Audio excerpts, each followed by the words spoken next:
برکتیں عطا کرے. جب وہ چلے گئے حضرت انس کہتے ہیں کہ جب وہ چلے گئے نا تو اب یہی ہے حضرت حنظلہ، یہی حضرت حنظلہ ہے. حضور کی وفات کے بعد کوئی بھی جانور اگر کسی کا بیمار ہوتا، کوئی بھی انسان اگر کسی بیماری میں مبتلا ہوتا، کوئی بھی چیز اگر کسی بیماری میں مبتلا ہوتی تو وہ ان کو حضرت حنظلہ کے پاس لے آتے. حضرت حنظلہ وہی ہاتھ اپنے سر جہاں پہ حضور علیہ السلام نے اپنا ہاتھ رکھا تھا وہاں پہ رکھ کر کہتے بسم اللہ علی اثر ید رسول اللہ صلی اللہ علیہ وسلم، جو اللہ تعالیٰ کے رسول کی برکت یہاں پہ ہے نا وہ میرے ہاتھ میں ڈال دے. جب ان کے ہاتھ میں آ جاتی تو وہ اس برف آلود جگہ کے اوپر وہ ہاتھ مس کرتے، اللہ تعالیٰ شفا عطا کر دیتا، اللہ تعالیٰ شفا عطا کر دیتا تھا. آتا تھا تو بیمار ہوتا تھا لیکن جب جاتا تھا تو صحت یاب ہو کے جاتا. یہ تھی حضور علیہ السلام کی برکت.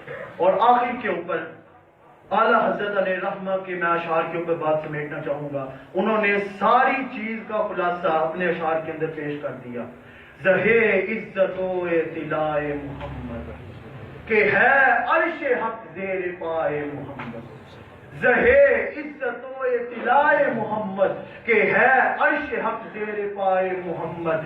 عصائے کنیم اژدہائے غضب کا دلوں کا سہارا عصائے محمد. اجابت کا صحرا عنایت کا جوڑا دلہن بن کے نکلی دعائے محمد. دم نزا جاری ہو میری زباں پر محمد محمد خدائے محمد. ارے خدا کی رضا چاہتے ہیں دو عالم، خدا چاہتا ہے رضائے محمد. رضا اب پل سے وجد کرتے گزریے کہ ہے رب سلم صدائے محمد. اللہ تعالیٰ ہمیں حضور سے عشق کرنے کی توفیق عطا فرمائے. ایک رب نے آدمی کا بول بالا کر دیا، خاک کے ذروں کو حمدوش سریا کر دیا. خود نہ تھے جو راہ پر اوروں کے ہادی بن گئے، کیا نظر تھی جس نے مردوں کو زندہ کر دیا. آمین. واخر دعوانا الحمدللہ.